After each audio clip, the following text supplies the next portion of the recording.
আসসালামু আলাইকুম রহমতুল্লাহ। তালহা আইটির পক্ষ থেকে আপনাদেরকে আরও একবার স্বাগতম। আজকের এই এপিসোডে আমরা দেখানোর চেষ্টা করব যে আপনি কিভাবে ইন্টারমিডিয়েট অর্থাৎ এইচএসসি যে রেজাল্ট রয়েছে সেটা মার্কশিট সহ আপনি অনলাইনে ডাউনলোড করতে পারেন। সেটা চাই আপনি আপনার কম্পিউটার অথবা মোবাইলের যে কোনো একটা ডিভাইস দিয়ে আপনি করতে পারেন। সেটা নিয়ে বিস্তারিত আলোচনা করব আজকের এই ভিডিওতে। চলুন শুরু করা যাক। সেজন্য আপনাকে যা করতে হবে, যে কোনো মোবাইল অথবা কম্পিউটারের ইন্টারনেট কানেকশনে যে কোনো একটা ব্রাউজারে চলে যাবেন। সেখানে গিয়ে আপনি প্রথমে গুগল প্রেস করে নেবেন। গুগল প্রেস করার পরে আপনি এখান থেকে লিখবেন বোর্ড রেজাল্ট এটা লেখার পরে বা .com লেখার পরে আপনি একটু ইন্টারপ্রেস করবেন। ইন্টারপ্রেস করার প্রথমে আপনার যে ওয়েবসাইটটা আসবে সেটাকে বলে কারেন্ট রেজাল্ট বা web based result publication system. এটার মধ্যে আপনি প্রবেশ করবেন। এটার মধ্যে প্রবেশ করার পরে আপনাকে যেই কাঙ্ক্ষিত তথ্যগুলো দিতে হবে সেটা হলো আপনি এক্সামিনেশন, অর্থাৎ আপনি কোন এক্সামিনেশনের তথ্যটা বের করতে যাচ্ছেন।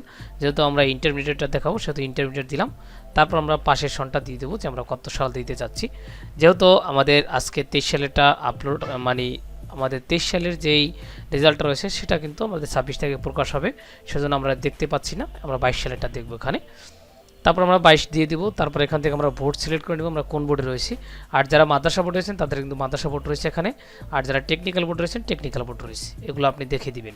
তারপর আপনি এখান থেকে আমাদের বোর্ড যেটা আমি সেটা সিলেক্ট করে নিলাম। আপনার যেটা আপনি সেটা সিলেক্ট করে নিতে পারেন।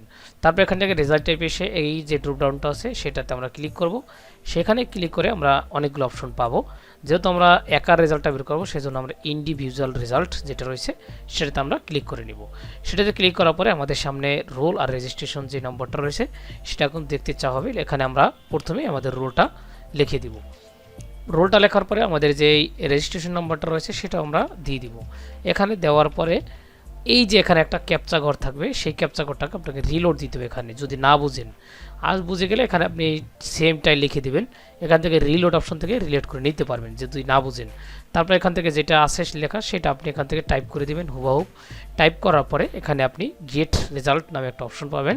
আপনি সেই গেট রেজাল্ট যে অপশনটা সেটাতে আপনি ক্লিক করবেন। সেটাতে ক্লিক করার পরে সেকেন্ডের মধ্যে আপনার রেজাল্টটা কিন্তু এখানে দেখা যাবে যদি সার্ভার লোড না থাকে। তারপর আপনার এখান থেকে নাম, পিতার নাম এগুলো দেখা যাবে। আপনি কত পয়েন্ট পেয়েছেন সেটাও কিন্তু আপনি দেখতে পাবেন। আপনি কোন ইনস্টিটিউট থেকে পড়াশোনা করছেন সেটা আপনি দেখতে পাবেন এখানে। দেখার পর আপনি একটু নিচের দিকে চলে গেলে আপনি এখান থেকে আপনার রেজাল্টের গ্রেড শিট বা মার্কশিট সহ দেখতে পাবেন। যেহেতু আমি অনেকটা সময় পরে এটা দেখছি, এজন্য আমার গ্রেড শিট দেখা যায়নি। আর আপনি রেজাল্টের পরের দিন থেকে আপনি গ্রেড শিট সহ দেখতে পাবেন, মার্কশিট সহ মার্ক সহ আর কি, এখানে আপনি দেখতে পাবেন। এই ছিল মোটামুটি আপনার রেজাল্ট বের করার অপশনটা। তাছাড়া যদি আপনি চান প্রিন্ট করতে, এখান থেকে প্রিন্টে ক্লিক করে আপনি প্রিন্ট করতে পারবেন, অথবা আপনি সংরক্ষণ করতে চাইলে সেভ এস পিডিএফ থেকে সেভ করে নিতে পারবেন, নিয়ে আপনি প্রিন্ট করতে পারবেন। আর যদি আপনি আবার পুনরায় একটা রেজাল্ট বের করতে চান তাহলে আপনি এখানে সার্চ অ্যাগেইন যে অপশন রয়েছে সেটাতে ক্লিক করে নেবেন। ক্লিক করলে আবার আপনার সামনে এরকম পেজ মেনু চলে আসবে, সেখান থেকে আপনি আবার রেজাল্টটা ডাউনলোড করে নিতে পারবেন। এই ছিল মোটামুটি আজকের এই ভিডিওটা। আর যদি আপনার কাছে ভিডিওটা কোনো ত্রুটি মনে হয় থাকলে অবশ্যই কমেন্ট বক্সে জানাতে পারেন, অথবা আপনার মতামতও কমেন্ট বক্সে জানাতে পারেন। আর আপনি কোনো বুঝতে অসুবিধা হলে সেটাও কমেন্ট বক্সে জানাতে পারেন। সবগুলো উত্তর দেওয়ার চেষ্টা করব।